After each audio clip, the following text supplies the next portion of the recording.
Alright, man, welcome back to another true crime reaction.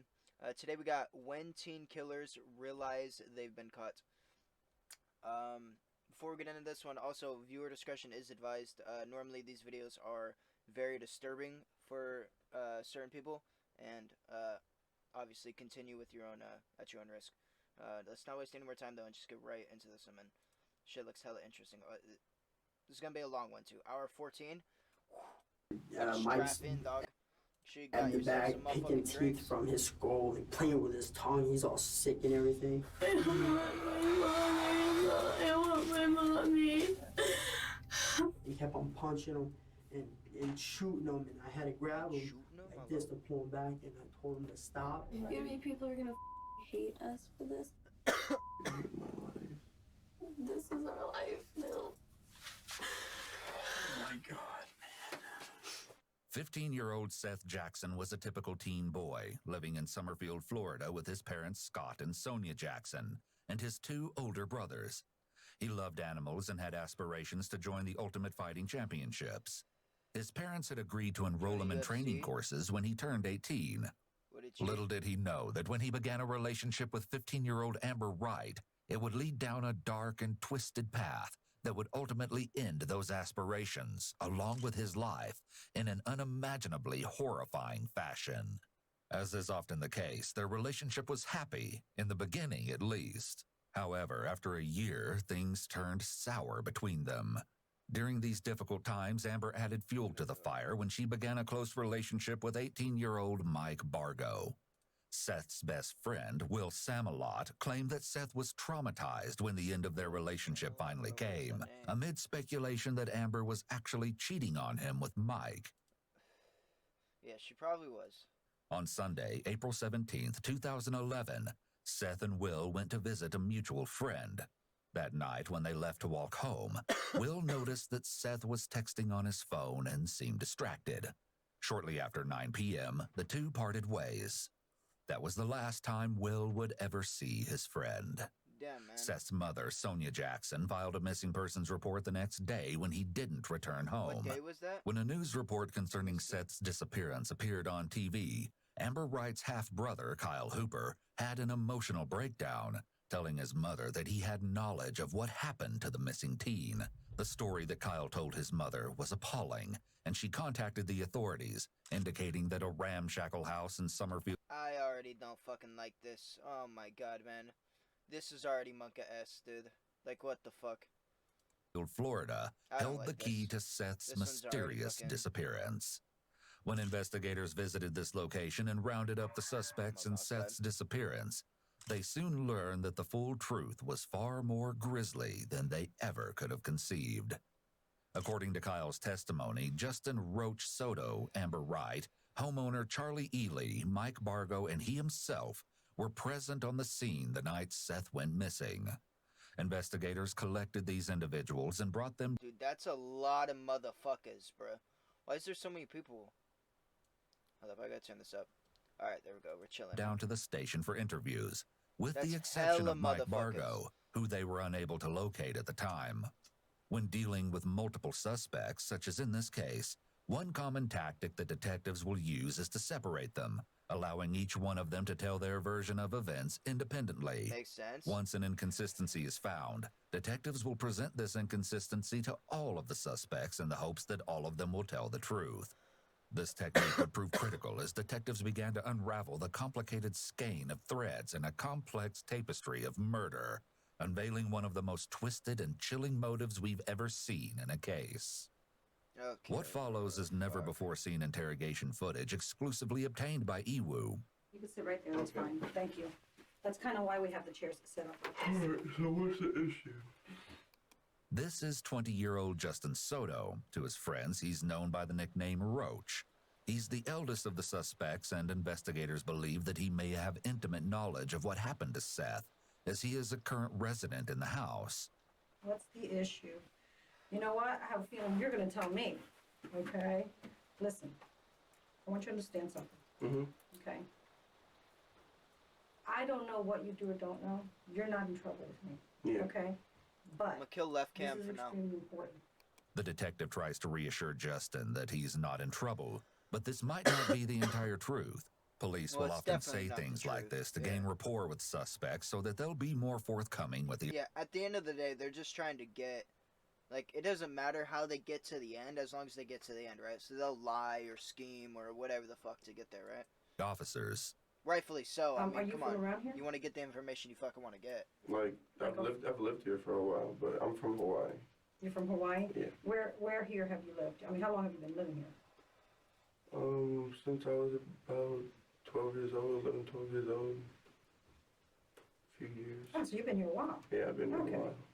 Investigations usually begin with discussions of general information like this, so the detective can get to know the suspect and begin to make them feel comfortable with the interrogators. I gotta Let's give me talk a about your soda. tattoos a little bit.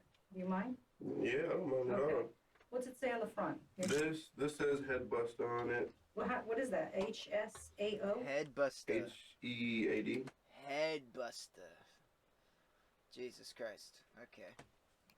People generally like to talk about their tattoos and the meanings behind them, so it's an easy question to get the conversation flowing.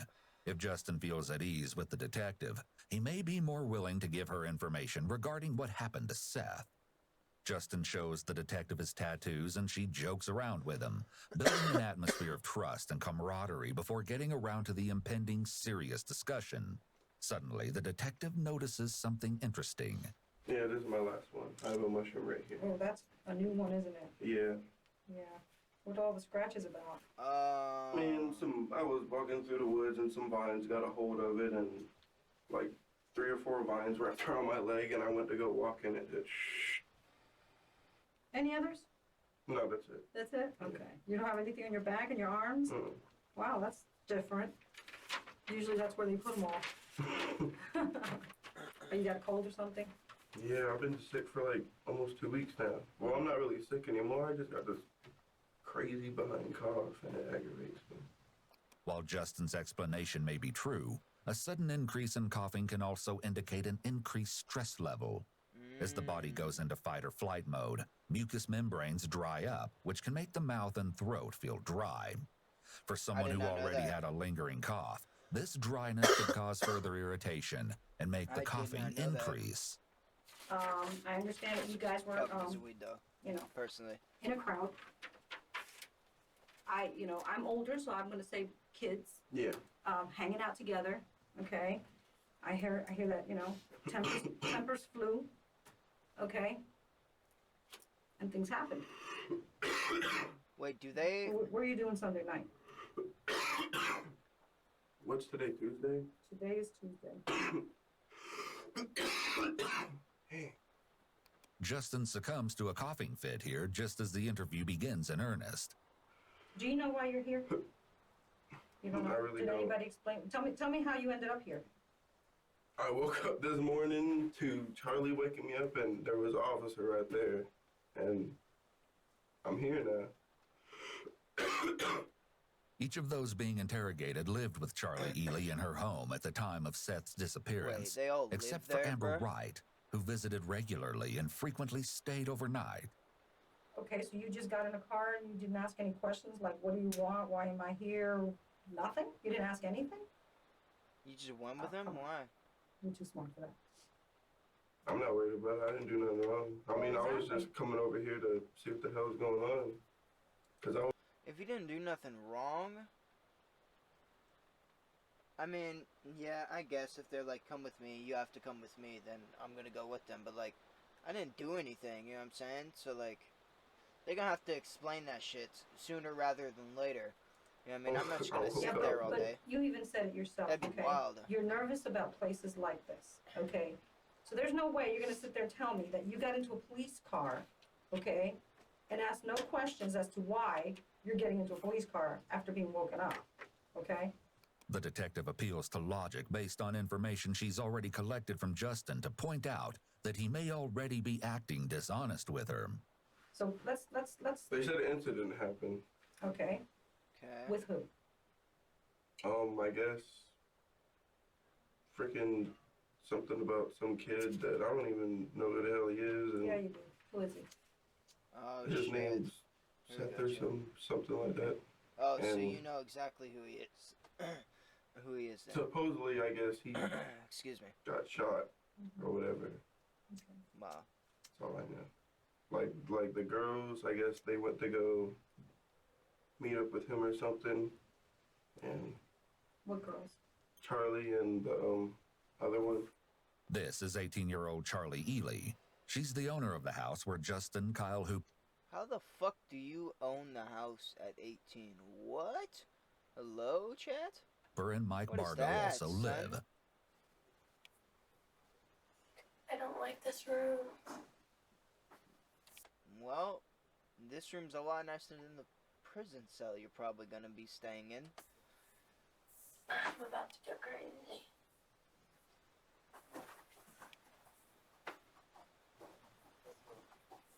Jesus Christ. Charlie has been obsessively checking and examining her body since entering the interview room. This may be indicative of anxiety. After nearly 20 minutes, a detective finally arrives to speak to Charlie. Hello. Well, How are you? good. About to go Good. crazy. About to go crazy? Yeah, I can't. Room with all Okay. Well, we don't need that. I'm Detective Bill with the Sheriff's Office. Charlie, Charlie? What's your last name, Charlie? Healy, Ailey? E-L-Y. Okay. How you doing? How Oh, old are you? she's coughing too. 18. 18 years of age. Okay. Do you know why you're here? Yes, sir. Why are you here? Because, something happened with Seth. Something happened with Seth. Yeah. Okay. All right. Understand that we had a deputy bring you down here because Wait, it's different detectives too. This is interesting. what may have happened with Seth. Okay. There's Very an investigation interesting. that we're gonna investigate. Are you clear with that? Charlie sighs heavily, which may be an example of her using an adapter to expel nervous energy. Adapters are nonverbal ways that people comfort themselves when they're feeling stress. I'm gonna sit back and Adapter.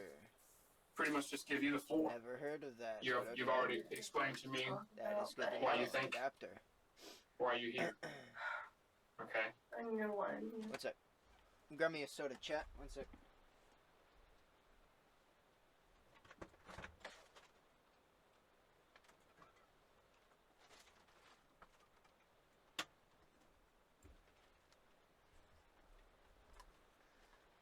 Alright. I'm back, motherfucker. Explain to me why you're here. Often, detectives will allow the suspect to simply tell the story in their own words. This allows them to observe and catch any lies and inconsistencies, pointing these details I fucked up. I already opened it a little bit. I already opened it a little bit. Fuck. out to encourage the subject to tell the complete truth. And be honest with me. Totally truthful. Hold your head up. Okay, Sunday night. Sunday night, Amber and I walked up because her boyfriend, her ex-boyfriend, was Seth, and they wanted to work things out, so we met him up. This is Sunday night? Yes, sir. At 58th Court, it was approximately 9:30. So you met him on the corner? Yeah, Okay. they talked. What for- corner did you guys meet him on? I think it's 58th Court. I want to say that's what it is. And who all met there? Me, Amber, and Seth. Okay. Amber is, of course, 15-year-old Amber Wright, Yeah. Seth's ex-girlfriend, the half-sister of Kyle Hooper, and suspected love interest of Mike Bargo. In another room not far away, she will soon begin a similar story. I gotta let this motherfucking cat in, son. Get in here, you ugly bitch. Get in here. Come on, ugly. Yeah, get in here. What you meowing at me for, bruh? Don't be meowing at me, dog. What the fuck is meowing at me? I introduced myself before. My name's Rhonda, okay? And I'm gonna talk to you about this, okay? Okay, I just need you to tell me the story, and let's Wait, start who with. is this? Is this... So this is the girlfriend of the victim, I'm pretty sure, and this is probably her mom. The other night, I understand that you and Charlie went to another neighborhood or went down the street. Tell me how this all comes about. Unlike the other detectives, Detective Stroop goes straight into the story, Okay. beginning with Amber's role in the events. Well, were already talking on the phone. Me and him. Seth. Okay, you and Seth. Did Seth call you or did you call Seth? Well, he had called me a couple days before that, and I didn't answer. Okay. So I called him that night. And you and Seth, and correct me if I'm wrong, okay? You two had a relationship. Was he, how was your relationship with him? Not the best. Tell me why you say not the best. We'd always fight. He'd always hit me and cheat on me and all that. So he was physically abusive to you? Yes, too. When Amber describes her relationship with Seth, she touches her hair, another adapter behavior. She may be feeling uncomfortable as she talks about this sensitive subject. She could be lying too, right? Who I mean, all knew obviously that? she could be lying, but Me, Charlie, my brother. Okay, so Kyle knew about it. Was there a lot of people in the neighborhood just that ran around with you guys that knew this? Yeah. Because your mom, I understand, knew it. Mhm. Okay. So Seth had called you a few days before. Mhm. You called him back, and what day was that? I think it was Sunday night. Sunday night? It was the night that this all happened. Okay, so you called Seth, and what did Seth say? Well, it started off, I was like, hey, I know you called me the other day and I didn't answer, but you wanted to make up. So do you want to make up or like try and be friends or something? Because I'm sorry for everything. And he was like, yeah, I think that'd be a good idea for the both of us because we're both tired of fighting with each other. And we just wanted to stop the drama. Okay. So were you guys going to get back together as a couple? No, we were just going to try and be friends. Okay. Because we were friends before we ever dated. Okay. We were really close. Okay. And he was like, well, you should walk down here. And I was like, well, if I walk down there, I'm not walking alone because it's too dark, so can my friend Charlie come? Uh-huh. And he was like, sure, I guess. Where was Seth at when he said walk down here? The neighborhood at the end of my road, Bellevue Ridge Estates. Okay, so Seth was at Bellevue Ridge. Whose house was he at down there? He said, I don't want this mom to talk. She just kind of spoke a little bit. She just gave the fucking road, you know what I'm saying? But pretty sure the detective already kind of put it into the mom's head. Like, I don't want you fucking speaking. I'm not talking to you. You weren't there. Brittany. It seems likely Brittany was the friend that Seth and Will were visiting the night of his disappearance. Will mentioned that Seth had been distracted, texting on his phone once they left. Police later recovered these messages. They read, "Hey, can you talk? You said you needed to talk. Well, I kinda need to talk to you about Wait. us working things out. What do you mean? Can you please call me, like now? Yeah, sure. Hey, my friend Charlie is coming with. I've been telling her everything between me and you, and she's coming because I need her to help through this. Is that okay? But don't tell anyone what's going on because I want to make sure we can work things out before anyone knows. Amber, if you have me jumped, I will never give you the time of day. So if I get jumped, say goodbye, all right? I swear you're not Seth. I could never do that to you. I just want me and you back. Okay. I'm walking up the hill now. Dude, this is fucking eerie, bruh. This is so eerie. Oh my god. I'm at the neighborhood road. Where are you? Sorry, I didn't want Will to hear me, but stay around the corner where me and you fought. Just wait right there, and I'll be there in a minute. This was Seth's very last text message. It's interesting that he was suspicious of Amber's motives here, as he fears that she's planning to have him jumped. That is Perhaps he wild. had a good reason to be wary. That is very fucking wild. So you guys went down there and talked? We were talking for maybe like not even 30 minutes. Okay. And his mom, I guess, texted him. And I was like, who are you texting? I thought we were talking. And he was like, my mom told me either right now or never. And I was like, oh, okay. I guess they started arguing, whatever. And then he looked at me. He's like, Arguing with his mom through yes. text? Okay. And I guess he called her a bitch or whatever. I didn't want to get in it. And then he was like, look, I'm not in the mood to talk right now. I'm getting out of here for now. I'll see you around. And he just stormed off. So when he stormed off, we went back to my house.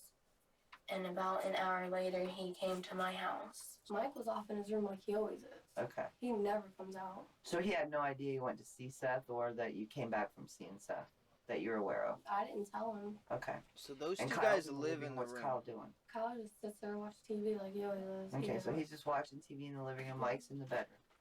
Okay, and then what happens? Seth comes to the house? Seth knocked on the door and Charlie answered it. And she was like, well, what do you want? And he was like, I just need to talk to Amber. Can I come in? I don't know what it is you're being careful about, okay? And it's okay to be careful, okay? But the truth is what it is, okay? And that's what I need from you. Dude, I just gotta say, let me just take a pause here. Make sure to go subscribe to Explore with us. This video is amazing and very well put together, man. Wow. That's I'm pretty much shocked. what it I'm only is. 16. I don't know the I'm not even a quarter of the way in. kid. I know he's a little white boy, and Using the phrase pretty much is what Wow. is known as an exclusion qualifier. Other examples of exclusion qualifiers could be saying something gotta like fill me not up another really cup. or for the most part. It allows the person to tell some of the truth while hiding the rest. It's important to note that just because you hear someone use one of these statements, it's not proof that they are lying, but an indication that they may be. him and one of the girls used to date or whatever, and Which girl? the Amber girl. Well, you just told me more than you told me a few minutes ago. Yeah. How do you know Amber? As a friend, How did you meet her? through her brother, Kyle, the other dude that's Okay. here. Okay. All right. So is Kyle the other one that lives with you? Yeah. Okay. Well, then now I know you know more than you're saying because, you know, He just moved in too. I know, but Kyle likes to talk, doesn't he? The detectives have pinpointed Kyle as the potential weakest link. Whoa. After all, he is the one who originally confessed information to his mother, which resulted in the four being here at the station. What is unclear at this point is exactly how much Kyle has told his mother and the investigators. We can't be sure So what the detective Justin already doesn't knows, really- but neither can Justin. Yeah, exactly. I haven't chilled with the kid in You what? I haven't chilled with or hung out with him in a little while until we moved in and started living there. Well, now you're making me think things a little differently. The way that she like scooted in on the chair, I can tell it made this motherfucker uncomfortable. Okay? Yeah, look at him. The detective scoots her chair closer to Justin. This increased physical proximity creates additional Exactly. pressure for him to tell the truth. Exactly. Now you're making me think that maybe you had some involvement in all of this. Did you? No, ma'am. Did you have any involvement? I in don't any of believe this? you, buddy. No. Where'd you get the You scratches from on your lying. legs? Vines walking through the woods. Because they were very, very fresh scratches. When did you get those? Yesterday, I was walking through the woods yesterday. Yesterday? Mm-hmm. What woods were you walking through? In my old neighborhood. Why were where I you was walking going to through talk the to the dude woods? about the tree job. Okay. What neighborhood is that? Why you walking through the woods, son? It doesn't have a I gotta name. stop. It's I gotta stop. I'm not the detective. I gotta stop.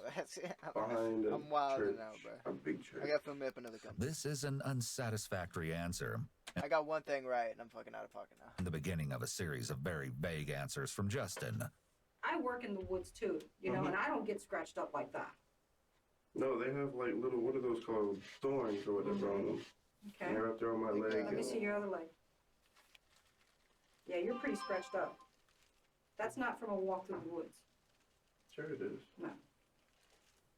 Talk to me, Justin. That's what happened. That's woods. Oh, I believe it's woods. Yeah, I believe that. I have no doubt it could be that. But that's not from walking through the woods, yeah. okay? We were either running, we were walking in the dark. The detective returns to the night in question, and Justin continues his strategy of distancing himself from the others. I don't know anything about what happened. Like I just came home and I went to sleep. I While like. Justin maintains I like how you said strategy. his ignorance of the situation, It is a the strategy. girls continue ultimately. their version of events. Did Seth call you before he came down? No, ma'am. So he just showed up an hour later. Yeah. When you came back, did you talk to your brother or Michael about what Seth had said or that you guys had a conversation? Did they know? No, they didn't know what we talked about. Okay. Kyle asked me where I was going, and I just went, I was like, I'm going to talk to Seth and try and figure things out. Notably, there's no mention of Justin being present at the scene in Amber's version either. I hear a knock at the door. It's Seth. So I let him in, not thinking anything was wrong with it. Okay. Yeah, this is the story I want to hear. Can you draw me a drawing of your house? I guess. I just want to try to get a picture of what Okay, if I I don't can, think this is yeah. very funny. The detective may be having Charlie draw the floor plan to make sure her story is crystal clear. However, a methodically laid out floor plan could allow the detective to point out certain details And that seem flaws. implausible or odd as well. Yes. She let him in. He sits in the chair. Me and her sitting by each other on the couch. And out of nowhere, Kyle just gets up and hits him. What? He So were didn't they like- arguing first before you hit him? You just No, Amber and Seth were talking, and Kyle comes out of nowhere and hits him, and me and Amber dart to my room. and where was And he? Kyle said, "Get the fuck out." And he went out that way, and we hear Mike's door hit something, and Mike came out, and we heard gunshots. Okay. And by then, me and Charlie took off to her Okay. room. We shut the bathroom door, and we heard another door just fly open, and we just heard gunshot after gunshot after gunshot. And after maybe like 5 or 6 times of hearing it, it got quiet. And then you hear Kyle go, "What did you just do?" The introduction of a gun into this scenario does not seem to bode well for Seth, yet it's still unclear exactly what happened to him, as the girls were not visual witnesses to the event itself. It's difficult to piece together Seth's fate, especially since there hasn't been a body recovered. How do you think Michael? Yeah, that's fucking. Alright. Knew Seth was keep out there. watching. He probably That's heard just him wild, talk. man. Okay, so it's one of them things where it's not that far apart. That Yeah, he, the house is The very house is small. he would know It's Seth's small. voice. Yeah. Oh, Okay. yeah. If we said anything to anyone, he would f***ing kill us. So this is next. after the gunshots. Yeah. He came back into the house. Yeah, with the gun. In And his he was hand? waving it around. What us. kind of gun was it? It was a revolver. Okay. I mean, he's let us like touch it and shit, so our fingerprints are on it. It's interesting that Charlie is What? choosing to volunteer information about Mike letting them touch the revolver at this point. It could very well be that she has a guilty conscience and is trying to preemptively dismiss certain pieces of evidence that indicate her guilt, such as her fingerprints being on a weapon. The back door open and like I don't really know. Like I just heard a bunch of shit. Like he was Moving doing stuff something. around. Yeah. Okay, you document that. Now, did you hear any voices or anything? That you told All me? I heard was Mike's voice. Okay, and what did you hear Mike saying? This is what you f***ing get. So when did you guys finally come out of the room? The next morning. Was anything different? Oh, it just smelled like pure bleach in the house. That's it. Bruh. Do you know where the bleach what came the from? Fuck? No. I had a bottle of bleach on the counter, but that's not there. So you had bleach and it's gone Yeah. now? Mm-hmm. And Mike came into the room and he said, "I swear if you guys open your mouth about anything about last night, I'm gonna come after you guys." He said, "I gotta go. I'm going somewhere." Okay, and he left? Yeah. He said, "I'm going somewhere. Wait, they have him, right? Be back later." And me and Amber went up to I my really friend hope they Chris's fucking have house him. for. Did you look around your house or Jesus anything? to Christ, see what, this what, guy. I mean, Like, I you was had to be looking curious around. about something, right? I'm gonna be honest. It sounds like these two girls talked it over and are trying to come off clean. I don't really believe them, I was honestly. looking around, but I didn't feel see like- anything. Like, I didn't see really anything. I mean, the only thing that I really noticed was in my bathroom, my shower doors, not my bathroom, but the guest bathroom, shower doors were down. Where was Michael the next day when you got up? Did you Just, see him? no, he just wouldn't come out of his room, and then me and Charlie left. And we were up at her friend's house until maybe 4. Okay. What time did you call me? When you made dinner? Probably about after 3. So Michael was in the house though when you woke up in the morning. Yes, ma'am. Okay.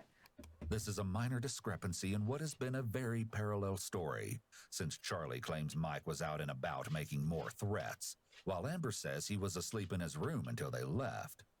This guy, Justin Soto. Well, Was he story's there when already this not happened? aligning. I didn't see him anywhere. Like, I don't think he was there. I think he was talking about going and talking to someone in another neighborhood about a job that he has to do, like, next week. What have you heard about Seth? Tell me everything He you've used heard to- about Seth. Like he used to date Amber, and I guess I don't know. It's pretty much it. I guess he had some problems with some other kid, and What kind of problems? Once again, Justin uses two selective memory statements, I guess and I don't know, followed by another exclusion qualifier. That's pretty much it. This doesn't mean he's guilty, but it could suggest that he's withholding information related to the case. It's possible that he's either protecting someone else or himself by holding back. This is also only an indication of deception when it isn't part of someone's normal speech patterns. Some teenagers and young adults use phrases like pretty much all the time. This is another instance that highlights the importance of the officers And he's having not some wrong. low-stakes conversations with individuals before the interrogation begins, so that they can get a feel for their baseline speech patterns. That way, if their word usage changes in association with certain They pick up topics, on it. the officer can be more certain that something is off about that specific topic. Hey, that makes Like sense. they were just like talking noise to each other, and Who? I don't even know. Like, Yeah, you do. Oh yeah, you do know. What Well, do I you think mean they were talking to each other? Oh, who? Oh, I don't know. You know who they are, else you wouldn't say they were talking to each other. I think his name is Mike. Actually. I knew you would remember. I had faith in you. See? When did you It was first meet like- Mike? Oh, I met him like 2 years ago. He met Mike nearly 2 years ago, but just a few minutes ago was acting like he didn't even know his name. She makes one last-ditch effort to get him to open up to her. I'm sure Yeah. Mike's gonna talk for what's best for Mike. So Justin needs to tell me what's going on and think about what's best for Justin. Yeah. I left yesterday. That's pretty much what happened. Did you leave with Mike? No. Did you leave with anybody else? All right, well, listen, give me a few minutes and I'll be right back, okay? All right. She leaves to acquire a smoke for him and likely to get an update on what the other investigators have learned from their suspects. Sorry. I'm sorry, bud. Took a little little break. Do you mind if I Let's go talk to talk her to again? each other. That makes sense. Okay, I'm gonna bring Kyle in here with you, okay? Low-key, like, no, we'll just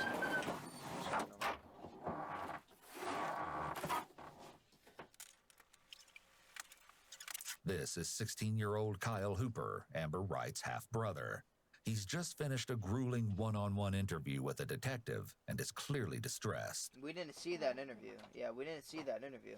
Both So- your kids are in a thing for murder. Number two? Wait, what? What do you mean? Wait. He just admitted right there. Both your kids are in a thing for murder. Number two? Yep. What do you mean? Yep. Well, What we told you was in the store.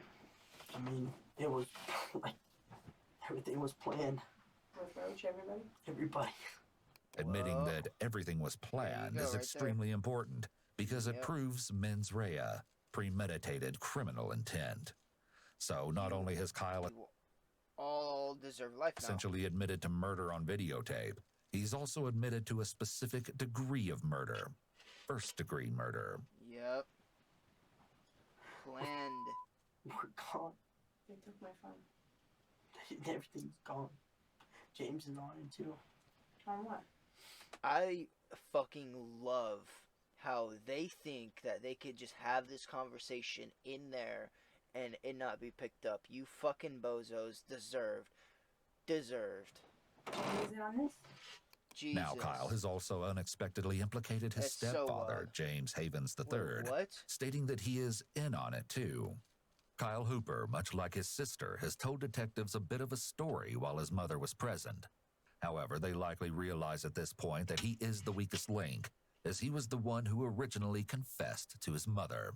He certainly doesn't seem to want to tell the full story in front of her, so the detective pulls him out into a room alone, where he sits wiping ink from his hands from his fingerprinting. Little does he know, a confrontation is about to begin.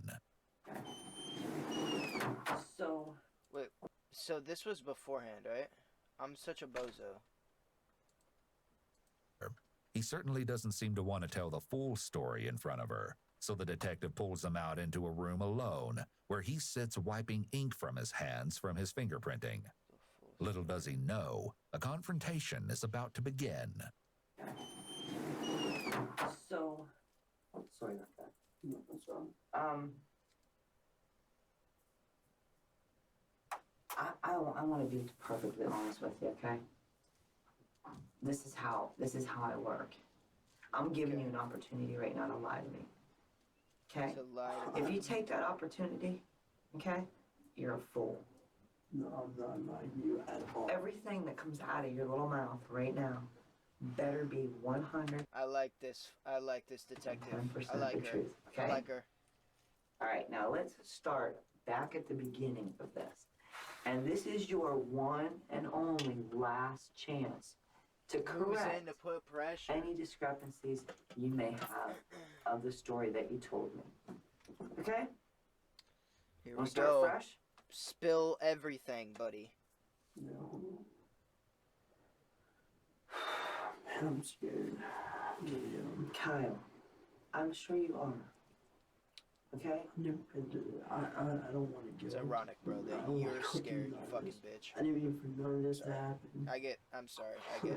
Okay, but you know what, Kyle? Right now is the time to man up. Right now is where the rubber meets the road. Okay? I can't do nothing for you. I can't even, I Nope. can do nothing. Can't talk to you if you're not gonna tell me the truth. She may be trying to empathize with him to make him feel like she cares, but she makes no Nope, it's hints or gonna work. promises that he won't be locked up or that she will help him. Meanwhile, Kyle is hiding his face with his hand, which may indicate that he feels shame and wants to hide himself from the detective's gaze. So let's start at the beginning, okay? Just you and I here, just start at the beginning. Tell me what really happened. Jeez. Kyle begins his story with important insight into his state of mind that night. He and his biological dad did not get along, which may have been a major factor in Kyle's sudden decision to move in with Charlie. To that end, he sold his laptop to raise quick cash for rent, and that instigated an argument with his mother. Feeling like he was losing his family, he went to his stepfather, James Havens, for mental support, who later dropped him off at Charlie's house. His anger and frustration may have been contributing factors to his fateful decisions later that night. Damn, man. With the stage set, Kyle begins his shocking tale. He drops me off. Alright, well, we got this kid that comes over. His name's Brandon. He plays the guitar. Brandon, Yeah, his name's Brandon. Brandon. He plays the guitar. He's got long hair. He's in a band and stuff like that. that comes over to Charlie's house? Yeah, he plays guitar, and well, he was out there playing guitar and stuff like that on the front yard and everything. And then Mike, he was like getting all into it. He What went are in you the talking house. about? I guess he was snorting some pills or whatever. And, he was. What kind of pills I'm was Mike? not sure. They were white pills. Where'd he get them? There's no telling where he gets any of this stuff. I don't know. He don't tell me nothing about stuff like that, honestly. Okay. The detective is interested in these pills, but all Kyle can Bro, what the contribute is that fuck? they were white. Yet Mike's alleged drug use that night may have contributed to him making the decision to kill Seth and follow through with that choice. Although it's unknown what specific drug he may have taken, many illegal substances have been linked to increased levels of violence. So he's snorting some pills and so on. And he, he's getting all wired up, hyped up, and everything. And Hyped up sounds like somebody coke. brought up It's the name white, Seth, if it's and, white, too. Like, he's like, man, I want to go on a killing spree tonight. He's like, I just want to. bro, what? And he's like, yeah, Hello? guys down, and I told him no. I told him I don't. When he said you guys down, Dude, what the fuck? Dude, this guy, right? If I'm in his shoes and someone says that around me, I'm gonna be like, and I'm fucking leaving, son. I'm getting the fuck out of there. That's an instant red flag, dog. Sometimes when you see, hear, or like witness red flags, you just gotta know when, like, alright, that's my cue to leave. You know what I mean? Like, what the fuck who's is. he talking to? Dude, You and him. holy shit. Me, Amber, Charlie, Roach. Okay. Who's Roach now? The guy Justin Soto. Oh, okay, so okay. So Soto was there. Yes, ma'am. Okay. Kyle hesitates, but then officially places Justin at the scene on this night, disputing his claims that he did not hang out with them and had no knowledge of anything that took place. Justin is going to have some explaining to do. I know you were there. Sir, I know about what you did. I know that you participated, applying the pressure. and I want to know. So that clip of her talking to him was before. It was before. Yeah, it was before he went back to the mom, and it was like, because obviously she got that information afterwards, right? Exactly what you did, so that I don't blame you for In something that you little didn't do, meeting they had, probably. because everybody else is. All right? Blaming me? He's been Yeah. in for an hour 45. The detective has clearly learned details from the other interrogations. Yeah. However, Justin doesn't know how much she knows, and she's implying they're laying the blame for events squarely at his feet.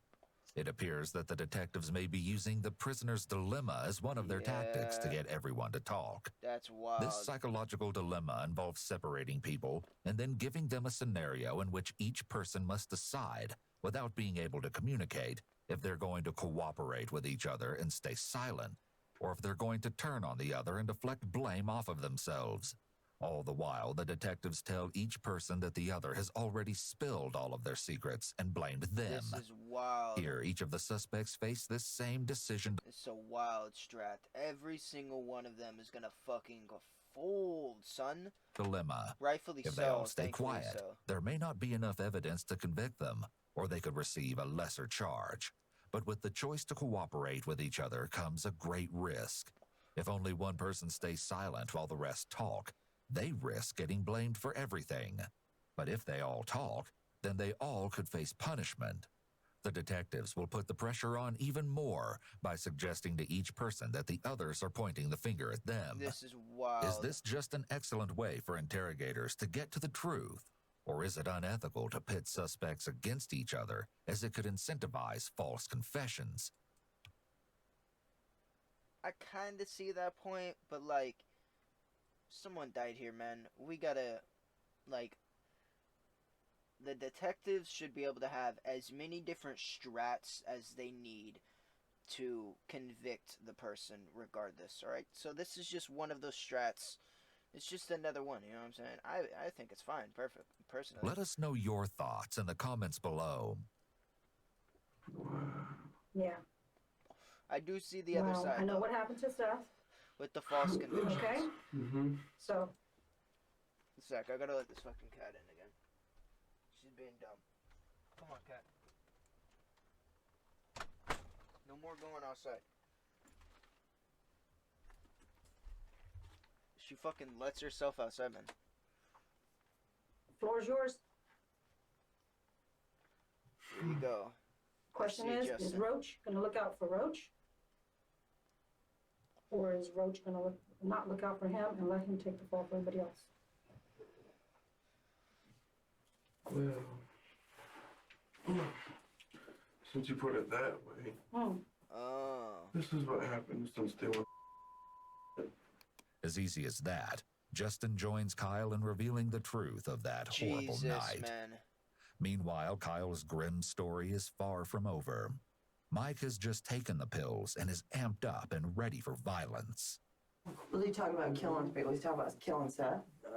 Pretty much, because he was like, man, because he's like, all you gotta do is find him and get him on the way down here and everything like that. And he didn't want Amber to call him off of the phone or text him. He didn't want nothing to have her or Charlie to have nothing to do with it. What could Seth possibly have done to stir up such animosity with Mike? This couldn't have been a random event. There had to be a motive. Well, yeah. Perhaps Amber has already given investigators a clue. She definitely, Why does Michael not like Seth? like an entanglement. Because he likes Amber. Yeah. Oh, okay. So have you ever dated Michael? We've never dated, but we've always had a thing for each other, Okay. but never dated. Mm. Despite what Amber says here, Seth certainly feels like she and Mike were in a relationship.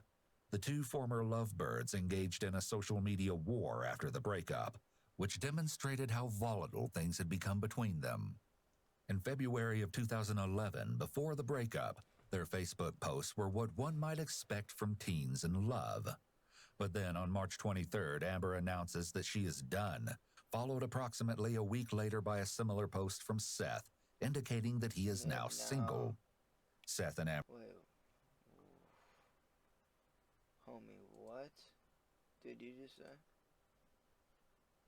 I'm back. Then on March 23rd, Amber announces that she is done, This is like ancient times, dog. Facebook. followed approximately a week later by a similar post from Seth, It'll hit me up now that I don't have a trick now. Jesus. indicating that he is now single. Seth and Amber continue to express their frustration.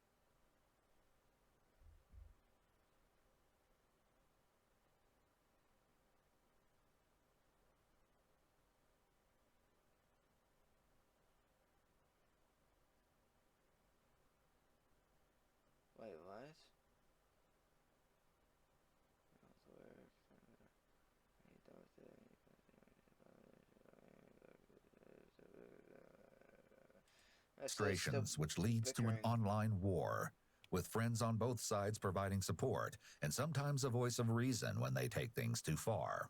On April 3rd, Seth seems to want to extend the olive branch, but Mike gets involved and Amber makes it clear she wants nothing to do with Seth. According to some sources, it was around this time that Seth challenged Mike, and the two got into a fight. Despite being younger by 3 years, Seth apparently won the fight, deepening the rivalry between them. Battle lines are drawn. Amidst this online chaos, it's no wonder that Seth was Bro, what? Seth beat his ass?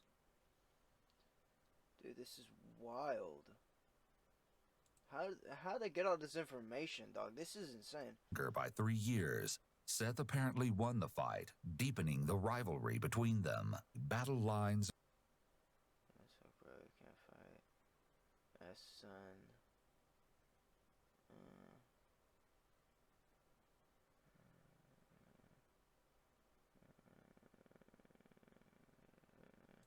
are drawn. Amidst this online chaos, it's no wonder that Seth was suspicious about being jumped when Amber suddenly wanted to make nice with him and get back together. Well, I mean, they Amber obviously had decided history, she yeah. agreed to That's it. wild, though. Your brother told me everything. Dude, that's crazy that they went and picked up all these motherfucking posts and shit. That shit's So very you in-depth. can sit there and you can very continue to in-depth. lie. I'm gonna walk out and treat you like a piece of garbage. Or you can sit here and treat me with the respect that I treated you with. Okay? And you can tell me the truth. Yes, What's your choice gonna be? true. Okay? Okay. Speak up so I can hear Everything, you. yep. Okay? Alright. So let's start at the beginning again. And you tell me the story. And the first time Here we go. that I think you're lying, Again. I'm getting up and walking out of here and I don't care what happens to you. Yes, ma'am. Do you understand me? Yes, ma'am. Okay. The detective is far more aggressive now. Amber begins with Brandon playing music and designates the same players on the scene, including Justin and her stepfather. James and Brandon both left after like Brandon was playing guitar and everything. They both left, and Mike was like talking to Charlie and Kyle and me, and he was like, "You should call Seth." Mhm. And I was like, "For what?" He was like, "Act like you're gonna make up with him." And I was like, "For what, Mike?" He's like, "Because I'm gonna kill him." And I was like, "Why are you gonna do that?" He's like, "Because I'm tired of him." This is a key Bruh. moment, as Amber has now revealed her knowledge of Mike's intentions. So she knew. I really hope they fucking talk to Mike, This admission bro. means Where's that Mike? she knew something may happen to Seth if she called him to ask him to meet her. She's now gone from an innocent bystander Yep. to an instrumental part of Mike's plan. So I went and Real got back with and Charlie, true. and I called him and I told him I wanted to make up. With additional confirmation that the girls are not as innocent as they claimed, there is still another confrontation that needs to take place to Bruh. get the full story. I need you to be totally honest and truthful with me. Okay? 'Cause To be that sinister is just wild, man. Just be like, oh yeah, okay, I'll call him. Like, dude, we have talked to other people. We've talked to Kyle. holy shit. Okay? And Kyle has told us his This is new wild. version of the story. Okay? At this point, he's been totally cooperative. Okay? I know there's some things that transpired prior to. I know there were some conversations prior to about something happening. The detective is being intentionally vague when he hints that Kyle has given them information. He wants to increase Charlie's discomfort so she will be more likely to talk. I wasn't involved in that. I don't know what he Man, saw. I really like seeing. I'm sorry, I keep pausing, but I really like seeing all of the different strategies. Talking about, I mean, it might have been between him and Mike, but I don't know. Cal has already, and I'll be honest with you, has implemented you in being involved in knowing or Here having we knowledge go, to yes, this sir. thing transpiring prior to it happening. But I didn't. This what doesn't make sense to me. You're telling me that you guys are in this house.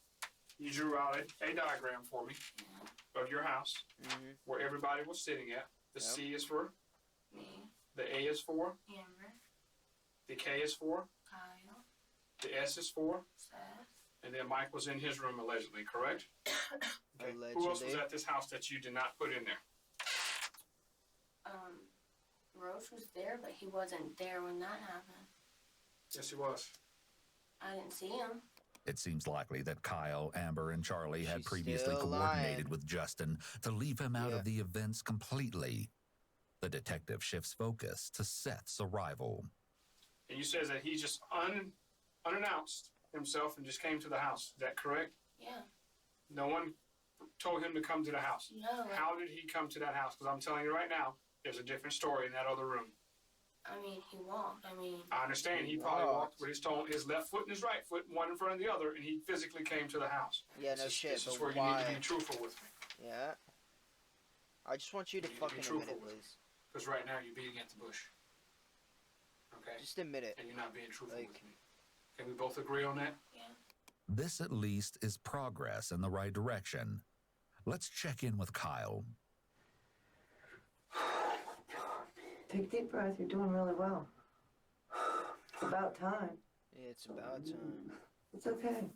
Once he pulls himself together, he provides some insight into his feelings for Seth. I really hated Seth.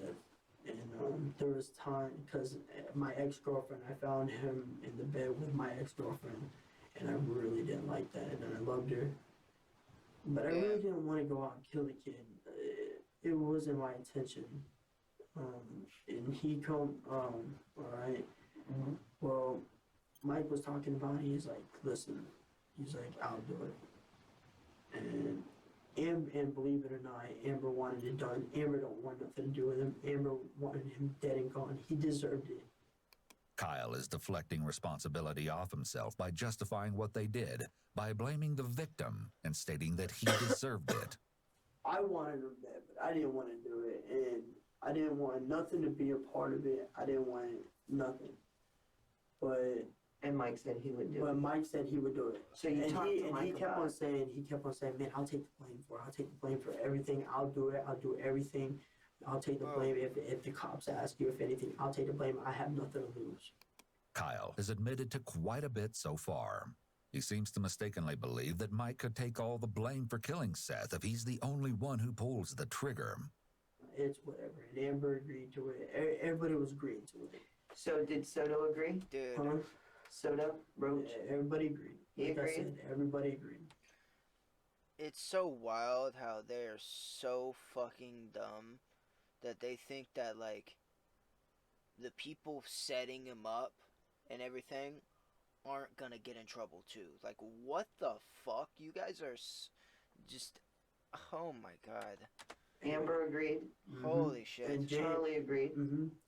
Mike said he would do it, and you agreed. So there's 5 people. Yes, ma'am. Okay. The detective makes it perfectly clear that Kyle is stating that each of them were involved in premeditation for murder.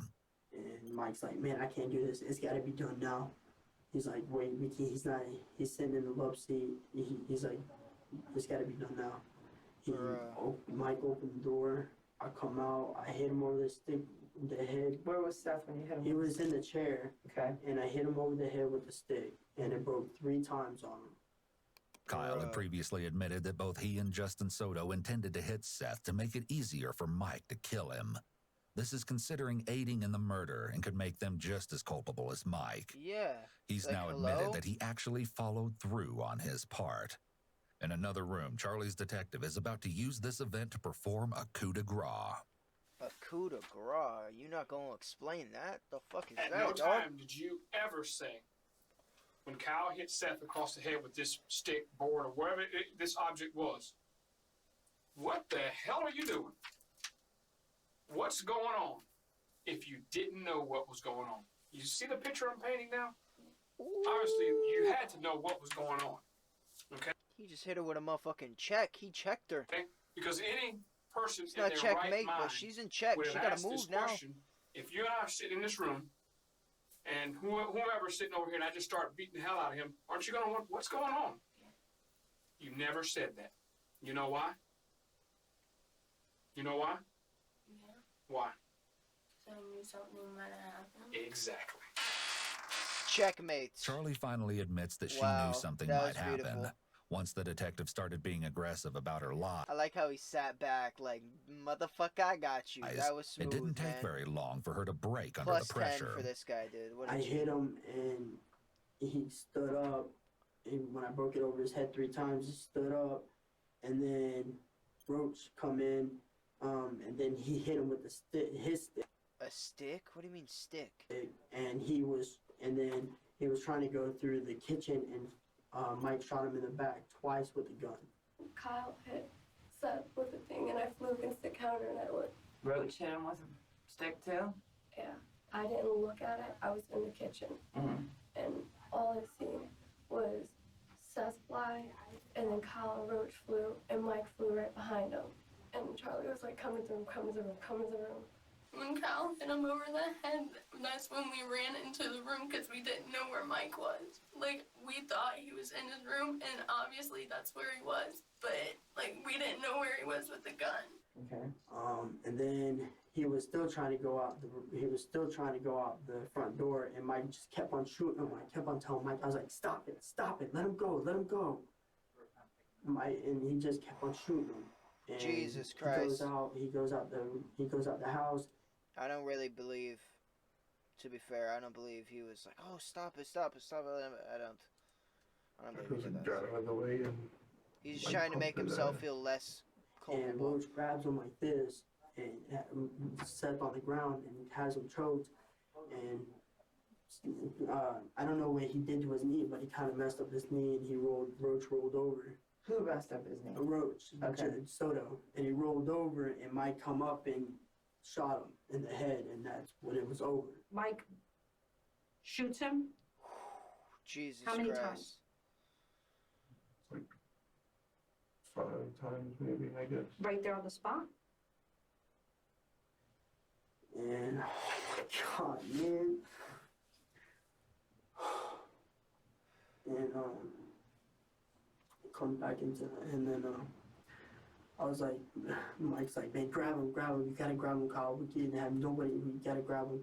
And I was scared, I was freaking out, and I'm like, okay. And I grabbed him, and I pulled him up the stairs, and Grabbed who? Seth. I started pulling him up the stairs. Was Seth still alive?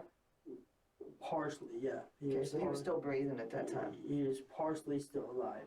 I walked in the room with her. I Oh was my so shaken up. fucking I'm God. staring at her. I'm crying. She's trying to hold me to stop crying. I'm about to puke from it all. And then they got him in the house and laid him on the floor. And then they put him in the bath. And then Who put him in the bathtub? Roach come in, and he helped put him in the bathtub. I like Did you help put Seth in the bathtub? Yeah, I like grabbed a little piece of him and like just put him in there, and then I just went out and And then when he was in the bathtub, Mike kept on getting all psycho and pissed, and kept on punching him and shooting him. And I had to grab him like this to pull him back, and I told him to stop. I said, listen, you need to stop right now. And then I come in, and then Mike's wanting to break it. I come in, and Mike's trying to break his kneecaps to put Is him he in a dead at hog this tie. point, or is he Yeah, still? he's completely dead. Who broke his Dude, legs holy and knees? fuck. I think Mike did that. And that's when Mike had his leg pulled out like this, with some in his hand, some hard, trying to break his kneecap. How'd you get the scratch marks on your legs? Dude, holy fucking shit. This is intense, man. Jesus Christ. Fighting with Seth? No, I didn't. It's still woods and stuff. It's where they. Finding firewood? Huh? It's probably where they took the fucking body, right? Finding Sick firewood His gun out there. to burn up Seth? I guess, yeah. And then Oh my fucking God. Mike was like, Dude. get him in the bathroom. And then Charlie was like, Amber, don't walk out there.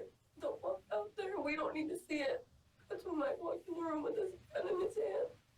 And he was like, I love you both, but if you say anything, I'll kill you both. When a person threatens to kill another person to get them to commit a crime, that creates a duress defense. However, this is not usually a defense to a homicide, as it's considered wrong to take another person's life, Well, yeah, no regardless of shit. whether your own life has been threatened. Furthermore, since Amber was aware and participated in these events before there was ever a threat involved, her part in the murder is already done. Yeah, she was the first part. Like, the very first.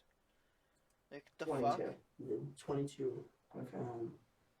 .22 revolver. It's all black. Where is it at right now? It's under the house in the air duct. That's where the gun's at right now. That's where the gun Where is are the supposed to be sticks at right now. that you guys, Everything got burnt. He then begins to explain how they disposed of Seth's body once his kneecaps were broken in the bathtub. And That's then he hog tied him. absolutely Then he put him in the bag. horrendous. In Like, what holy bag? fuck. Like I said, that Sleeping bag. sleeping bag. Okay, so after the bathtub, they put him in some blue thing even that you said, Yeah, like a A bag. bag or something. Okay, He what was do they brought do? up, he was brought up there. Who brought him out?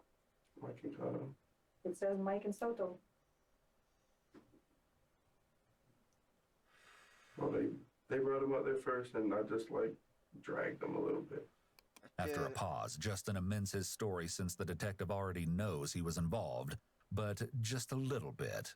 I He'd know, already right? been collecting wood for the fire, and now they got it started in the backyard, preparing to dispose of the body in the bag. We had these 2 tires. The tires, now the rubber was supposed to, I guess what Mike said was supposed to overdo the smell of the burnt body, something like that. Bruh, So what Where'd you the get- fuck, dude? This guy Mike. Oh my fucking god. the tires. the tires were already in the front yard. They come off of some car or something, and then I come out there, and then Roach was telling me something about the shovel. Like I guess he hit him over the head with a shovel or something because he was still like Mike's psycho. He's crazy. The guy's completely dead and he's still hitting him. If what Kyle is saying is true, Mike continuing to strike the body with a shovel could suggest that he's trying to relive the experience of killing Seth. He may have felt a rush of adrenaline when he first attacked the victim, and he wants to feel that excitement again. Jesus. The drugs fucking Mike took may have Christ. also contributed to his frenzied behavior. You and Mike stayed out there Yeah, maybe a and watched little bit, the body but burn I in mean, fire, I right? you don't just take drugs like that and then be like, oh no, I want to kill somebody. Like, you know, you probably stayed out there. You stayed out the there drugs by probably yourself? just enhance You know, that most of shit. the time. Okay, well, thank you. I appreciate you being honest about that, okay? Mhm. So I guess it was your job to make sure the body burned? Jesus, man. I just wanted it all to be over. The next morning, when the fire's out, Mike prepares what remains of Seth's body for disposal. We're just going around there.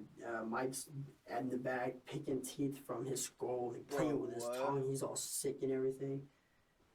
What? He's putting them into them paint, them containers with paint and everything, the ashes and everything. Who's helping him do that? He was at that point. He was just doing everything by himself at that point because everybody just said, "F it, we're done." Where is Seth right now? Where is all of his body? Dude, Parts. what the fuck? Holy shit. It's somewhere in Ocala. What the fuck's Where? Ocala? Oh, well, it's some rock quarry thing or whatever. This quarry was a place Mike had once gone swimming with an ex-girlfriend, and he knew it was a desolate place, perfect for disposing of the paint buckets that contained his victim. It's out. You brush your teeth, right? Yeah, You know what toothpaste look like, right? yeah, You ever mashed it? yeah. You ever try to put it back in there? It can't go back in. Can't. I want my mother-in-law. Can't go back in, Dude, can it? no.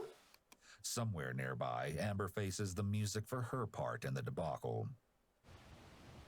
What were you thinking? I was scared.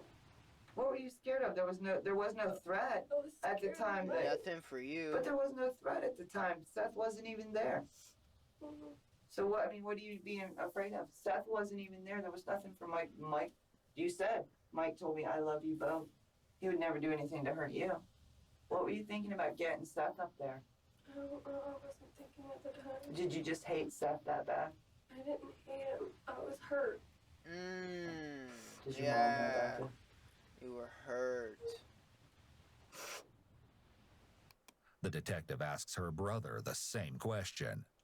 What do you think your mom's gonna say when you? Does your mom know this true story? She knows what I told her. What do you think Mom's gonna say? Ooh, that moment, man. Not one of her children, Both. but both her children are involved in murder. Holy fuck, man. Last but not least, there's Justin. I just don't No. Where's Mike? want to get into more shit. The fuck I is didn't Mike? We're missing get a big fucking part. shit. I just wanted just to get my life together. I was There's still a planning little on bit going left. to the I hope military they're gonna and show everything, Mike. But it's fucking out of the picture now. Well, Why- my life pretty Why much is didn't out you of the just, picture. let me Yeah, ask you this, I you know, you're know. telling me you wanted to get your life straight, this, that, the other. I should've don't- thought No, of that's this all earlier. bullshit, because I if you just wanted to don't get like- your life straight, you know what you would have done?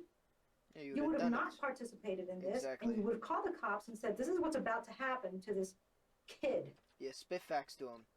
Spit facts. You Thank gave you. no regard to another person's life. Thank you. Spit facts. Why didn't you call 911? Why don't you stop? I don't know.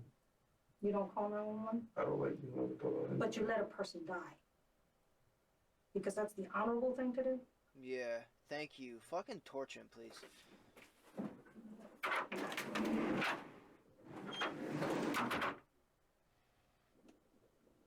Well played. Very well played by that detective. With interrogations complete, detectives begin Time to sending talk the to the mom. suspects one at a time to where Kyle and his mom are waiting. He's sitting in the chair, currently just off screen. Oh, he's there. She said, "You tell me the truth and all I can, and straight the truth, and I will try helping you." Yeah. That's why I need to talk to the detective again. I'm gonna just come out with it. I'm gonna get everything done and over with, and I just want it all done. So I told him. If someone cannot afford an attorney, they have a constitutional right to have an attorney appointed. This is explained to every person in custody as a It's part in of the their It's Miranda rights. in the Miranda But rights. Kyle like, doesn't seem to literally. fully comprehend this right. I wish I would have never met this kid, man. Who? So, I wish you didn't meet Mike. Dang. that Good shit. too. Where's hers in China? I don't know. I haven't seen him. I haven't even seen him. Well, you're about to see him off. Can I have mom come out?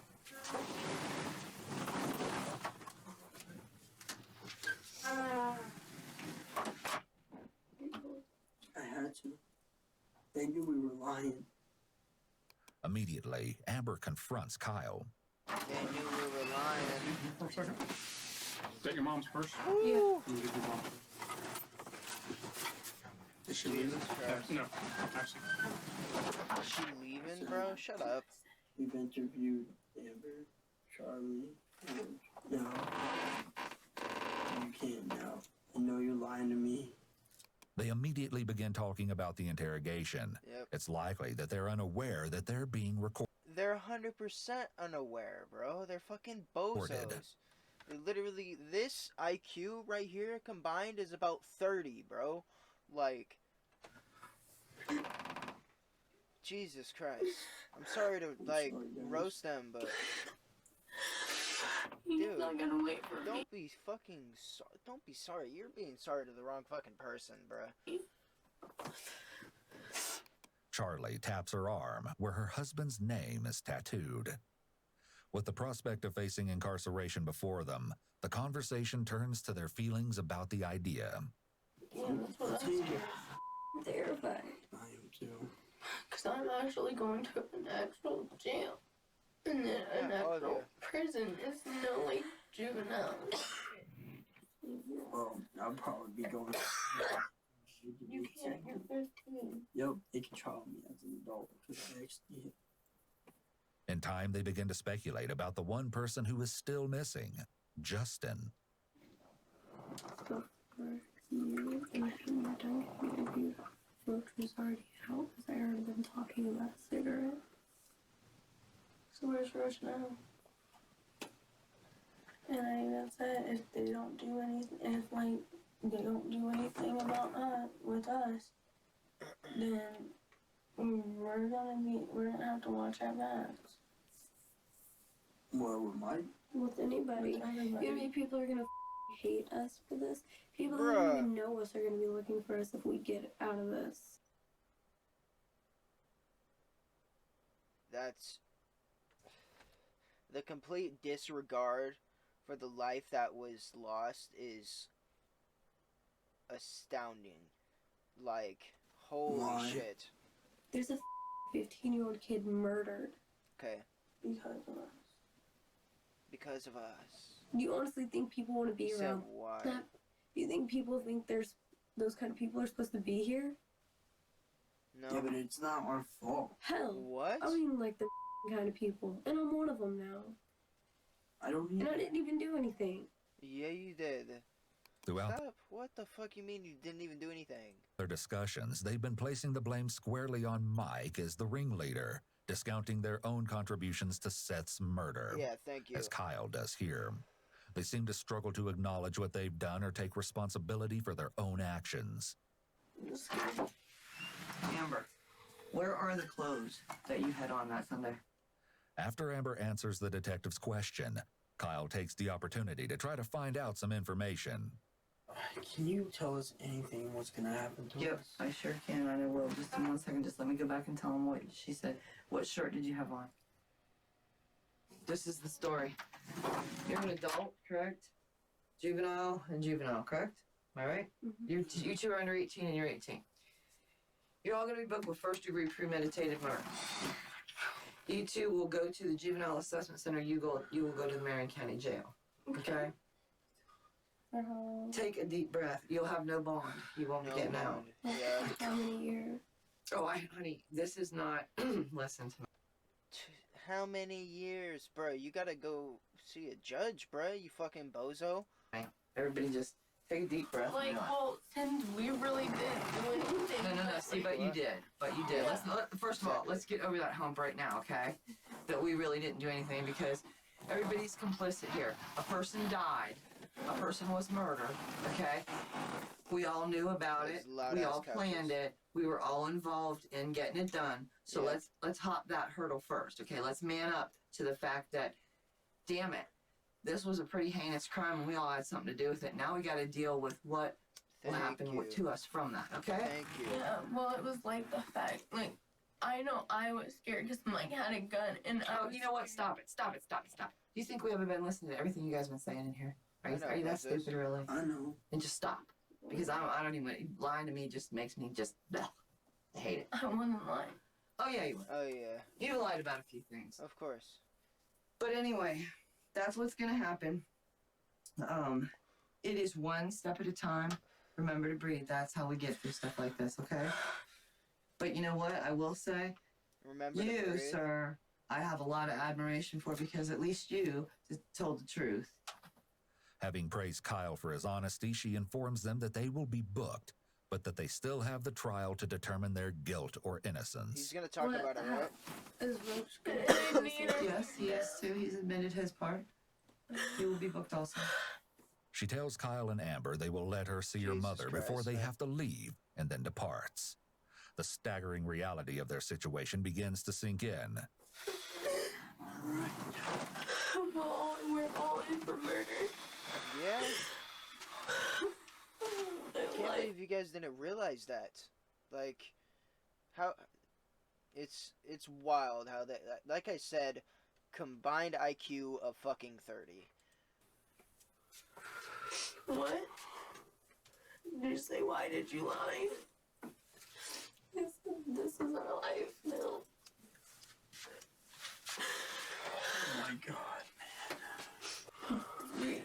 We didn't do anything with the body or anything like that. I get 5 years old. It doesn't matter what you do with the body. Amber is unable to grasp the true magnitude of what a first-degree murder conviction would mean. I know, like, are you fucking kidding? 5 years? Thank you for pointing that out. 5 years would be a drop in the bucket compared to what she can expect. And I'm gone, Joe. Joe's gonna be gone. He's not gonna stay at all. This is all because of Mike. No, Like, it's that's not. all. I'm so scared. I'm gonna get my ass beat in there. I think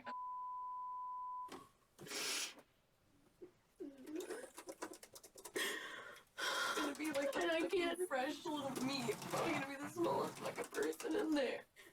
Oh Jesus Christ. Oh, This is you wild. guys are going to the juvenile thing. I'm going to the big thing. Have you seen the juvenile? The juvenile is fucking crazy.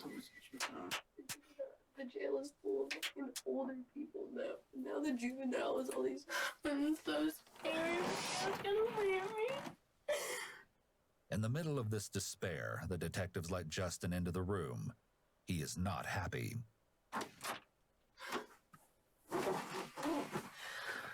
You're screwed. Yeah, I know that. Yeah. And Mike's fucking running while we're all handling it for him. Mike's running. They better fucking get Mike. This better not end before. If I swear to God, if this ends before Mike's fucking caught, I'm gonna be a little upset. I want my mom. Dude, shut up. You want your fucking mom? Really? You're 18. You need to grow the fuck up. I just want my life to end right now. Huh? I just want my life to end right now. Detectives now had a pretty good idea of what may have happened to Seth, but there were still missing pieces to the puzzle and a suspect at large. Yes. However, everything was about to fall into place. Later that same night in Stark, Florida, James Williams Sr. was driving home. He'd only stopped at work long enough to tell his boss that he needed the night off because there was something very important that he had to do. That something was taking Mike Bargo to turn himself in to the police. Mike was his daughter's There we boyfriend, go. so Mr. Williams had offered him sanctuary in good faith, unaware of the real reason Mike needed a place to lie low. Yet just before, for his overnight shift, Mike admitted the truth to him, or at least a version of it, and agreed to turn himself in. Now, cleared of his work obligations, Mr. Williams was on his way to help him do just that. However, as he neared his house, he witnessed a multitude of flashing blue lights surrounding it. It seems the police had already tracked Mike and were going to relieve him of his duty. Nice. This is James Got him. Williams Sr. He is the father of Mike Bargo's girlfriend, Kristen, and is the man he chose to stay with while on the run from police. Tell me how you became involved in this and what knowledge do you have? Okay. I just run down everything exactly to the T as what happened. Okay. Yesterday, I got a call from him, actually from my daughter, wanting to know if he could come up and stay at my house for a couple of days. At which point she didn't tell me anything more than that. And then he called shortly thereafter. And I said, well, he said, look, I got in an altercation in Ocala, the place I was living, got into a fight, and they threw me out of the house and I needed a place to stay for a few days while things cooled down. And he said, and he started getting all emotional, and I kind of figured it was something, I said, what's going on, Mike? And he said, Jimmy, he said, at that point, I believe he said yesterday or the day before, I believe he said the day before, that somebody had with his little sister, and he shot him 8 times and killed him. Mike seems to feel the need to get things off his chest, but still Bruh. can't bring himself to be completely honest. And I started talking to him, and I said, look, man, I said, I'm telling you right now, I don't need no trouble like this. And I said, you don't either. The best thing for you to do is turn yourself in. And he pretty much agreed that that's what he was going to do. Said he was going to call his father to come get him. Yeah, but Mr. Williams claimed he had a strict job, so he had to go check in before he could request time off. He went to do so, intending to come back and be the one to take Mike to the station, even though he didn't tell him. While he's gone, Mike decides to open up to someone else in the household. This is Crystal Anderson, Mr. Williams' live-in girlfriend. She was at the house during Mike's visit. And then Opened after I up, got and then done she- cooking, and I got Tim up to go to work, and he left, and Mike's like, can I talk to you? And he said that the little girl that lives there, that's 15 years old, said that her boyfriend had raped her. And I was like, oh my God, are you for real? And he's like, yeah, and he's like, I killed him. I said, what? Mike completely unburdens himself, telling the Whew. entire story to Crystal as she listens in horror. According to Crystal, Mike claimed that he killed Seth because Seth had allegedly assaulted Amber. Because James and Crystal are important You can't kill him though. Like what the? figures in his girlfriend's so life, wild. he may have wanted to make himself look better in their eyes. If he said he only killed to protect a girl he saw as his little sister, Exactly. he may have believed he would appear more sympathetic to them. Of course. And he said Of course. after he did that, This cone's gone. that he took 5-gallon buckets and put the ashes in the buckets. Him and the girl's stepdad had drove him to some place where they go swimming at, and had took cinder blocks and tied them to the bucket and threw his body in the river. Crystal's story cements James Haven's culpability as she describes that he was involved in disposing of the body. Several accounts place Justin Soto at the scene too. Allegedly, Amber texted James Havens, her stepfather, and asked him to come to Charlie's house. Once there, James helped Mike and Justin load the paint cans, cinder blocks, and a dog leash into the back of his truck, and Mike gave him Bruh. directions to the quarry. There, they used the leash to tie cinder blocks to the buckets and threw them into the quarry. And he called his dad. And this guy told him that's what had busted through their house. And they were looking for him, and I told him, I said, Mike, I said, you got to tell Jim what's going on. You got to tell him. I said, I can't let him get in no trouble because you want to be crazy. And I had called my cousin that lives across the road, but nobody was home because I was scared. I didn't know what to do. Okay. And is that when we showed up? Yeah. Now that these interviews have concluded, there is, of course, one more person who the police need to have a little chat with. Yeah. Which one? This one or that one? No, not there. How you doing? Wait, is this gonna be? I have a feeling this whole thing's gonna be his own. This is little video. 18-year-old Mike Bargo, mastermind and instigator of the Seth Jackson murder. He flops down in the chair where the detective directs him, his body language immediately seeming to indicate that he will not be as cooperative as his fellow conspirators. Yo, can I get these off the way? They're really killing my wrist. Mike may be feeling powerless, so he tries to take control of the situation right away by asking to have the handcuffs removed. The detective complies, likely to build goodwill. I gotta hold him that hand and. I feel like I don't like the. Honestly, I don't like uncuffing him. Personally, like as that I'm detective. Detective Luke from American Insurance Office. Okay? I think you know why I'm here to talk to you. I guess that Before we detective's talk or very, anything, very. I have to advise you of your rights. You understand that? Mm-hmm. Do you understand each of these rights I have explained to you? Yes, sir.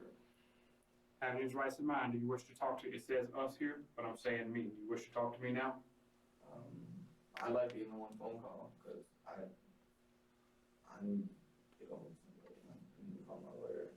You want to talk to a lawyer? Is that what you're telling me? I mean, I'll talk to you, but I don't want to call my dad. I want to call my dad. Hold on a second. You just said you want to talk to a lawyer. Did you want I talk to a lawyer, or do you want to talk to me? I want to clarify that first. Talk to a lawyer. No conversation then. Enough. The detective cuffs him again and leads him away.